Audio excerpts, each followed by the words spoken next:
Bismillahirrahmanirrahim. Ini masyarakat sekalian ni ada beberapa perkara. Pertama sekali ialah berhubung dengan hak laju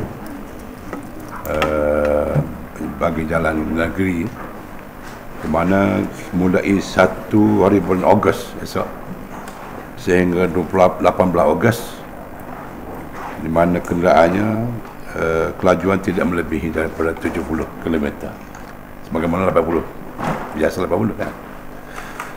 Dan juga kerajaan bersetuju di mana kenderaan berat yang mengangkut biji kayu balak dan juga kuari hendaklah berhenti daripada beroperasi 5 hari sebelum dan selepas hari raya, 5 hari sebelum dan selepas raya, kecuali kenderaan-kenderaan yang membekal makanan. Itu kita kecuali kenderaan berat yang membekal makanan. Itu pertama. Yang kedua, kerajaan juga bersetuju menubuhkan Majlis Penasihat Ekonomi Negeri, di mana matlamatnya untuk meluaskan agenda pembangunan negeri dan memacu pertumbuhan ekonomi negeri Kelantan agar dapat bersaing dan menumpu dan mampu menghadapi cabaran tempatan dan juga gelombang, di mana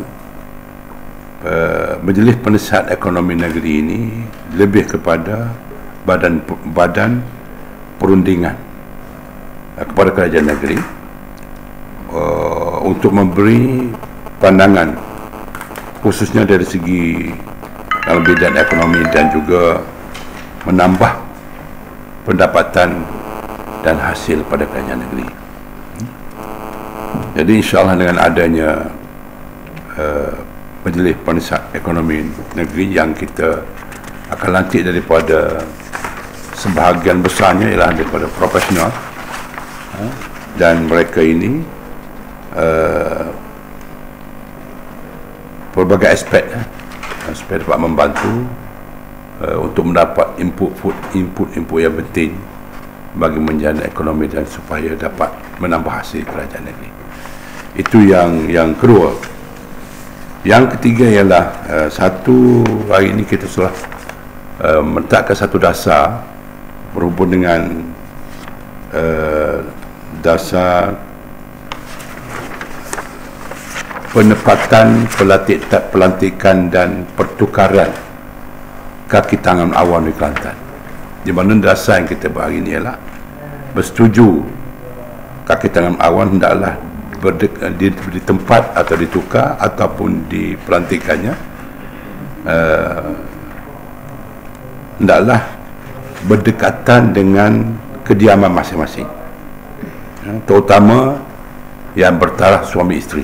Maknanya kita tak mahu suami isteri si isteri bekerja di Pulau Kerai, suami bekerja di Kota Baru. Jadi melalui keputusan kerajaan ini akan berusaha untuk menempatkan dalam suatu kawasan yang berhampiran, kerana kita melihat dari segi kemesraan keluarga dan motivasi kerja kepada pegawai-pegawai dan juga ketanggung awam ini, dengan kita menempatkan mereka di berhampiran dengan tempat tinggal mereka. Ini sedang kita perlu buat beberapa kerja supaya mereka akan datang ditempatkan sebagaimana kita kendaki, dan ini sesuai dengan manifesto parti kita bawa pada PRU ke-13 bawa ini. Bila tu start?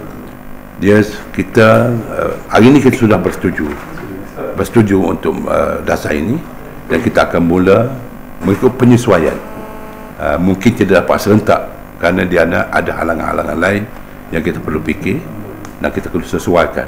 Yang pentingnya ialah kerajaan nak menempatkan kaki tangan dan juga awam ini pada tempat yang terbaik supaya mereka tidak ada tekanan dan mereka dapat bermesra dengan keluarga dan motivasi kerja lebih baik. Kerana kita tahu setengah-setengah daripada kaki tangan kita bekerja di Kuala Kerai contohnya. Mereka terpaksa keluar sebelum ataupun selepas subuh. Ini membahayakan dia di segi perjalanan. Dan juga kita menerima pakai hari ini berhubung dengan BKK, bantuan khas kepada kaki tangan sebanyak 500 riyal lah, sebagaimana kita terima pakai yang diumum oleh Kerajaan Persekutuan, termasuk juga yang telah pencen. Itulah berapa 5 kaki tangan kita, kaki tangan dari segi itu kita nanti lah seluruh pelakai rantai lah maknanya, yang dapat 500 tu, dan yang berpencen separuh daripada 500. Yang sebagaimana yang telah diumum oleh pihak. Berapa banyak yang lagi habis? Lebih kurang 2 juta lebih lah. 2 juta. 2.2 juta. Itulah betul yang terlibat. Setiap tahun tak bagi. Ya, kita ikut biasanya kerajaan tadi, kita ikut terima pakai keputusan yang buat oleh Kerajaan Persekutuan. Ada apa-apa? Untuk yang jalan yang halal ini Ya. semua jalan ni adalah jalan kerajaan negeri juga, jalan persekutuan sekali ya? Jalan-jalan negeri dan juga persekutuan. Kita sebab kita kira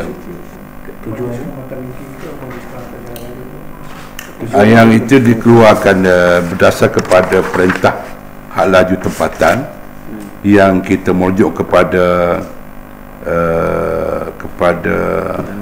subsection 69/2 Akta Pengangkutan Jalan. Akta Pengangkutan Jalan 1987, pihak berkuasa negeri membuat perintah, boleh buat perintah masa-masa seperti perayaan daripada 1 Ogos hingga 18 Ogos hendaklah tidak melebihi 70 km 1 jam. Itu yang pasal dasar, yang pasal peningkatan kerja tu kan. Ya. Kita tak jangka tu masalah, sebab mungkin macam Muslim, mungkin orang Muslim yang kaki tangan kerajaan kita tak ramai, jadi kalau nak tempatkan di Muslim. Inilah kita kata ni atas budi bicara kerajaan, supaya benda ni semungkin yang boleh. Ya. Usaha terbaik lah. Ya, kalau kita kata kita tak dapat nak pindahkan dari segi profesional, tidak ada, itu dikecualikan lah. Kerana kalau kita pindah juga mungkin menjejaskan di perkhidmatan dan guna tenaga, kita tidak dapat pindah. Hasrat kerajaan sekarang seboleh-bolehnya mahu menjadikan kaki tangan kerajaan dapat melaksanakan kerja dengan suasana yang terbaik, di mana kalau dia bekerja tempat yang paling dia suka. Itu yang kita nak. Okay. Sebelum ni ada permohonan tak? Nak pindah apa? Setakat ini tidak ada pemohon atas pemerhatian kerajaan, terutama apabila berlaku baru ini dalam bulan Ramadan baru ini, aksiden pekerja awam yang berulas daripada Topat ke Besuk, dia ke rumah, keluar daripada rumah sebelum subuh. Jadi keadaan ini berlaku hari-harian. Jadi mungkin benda ni ada segi tanggungjawab kerajaan untuk memikirkan bagaimana kaki tangan dapat bekerja dengan lebih baik, mesra keluarga dan penempatan itu ikut kekosongan macam ikut kekosongan. Dan maknanya kita boleh jajkan. Kalaulah contohnya yang tidak suami isteri, yang sekarang dia bekerja Kota Baru, ada yang Kota Baru kerja di Kerai, kita boleh tukar suka sama suka, supaya dia dapat balik ke kampung Kota Baru, dan kalau Kerai dapat bekerja di Kerai. Nak dalam satu bumbung tempat kerja mungkin tak mampu, tetapi dalam kawasan yang berdekatan. Okey, terima kasih.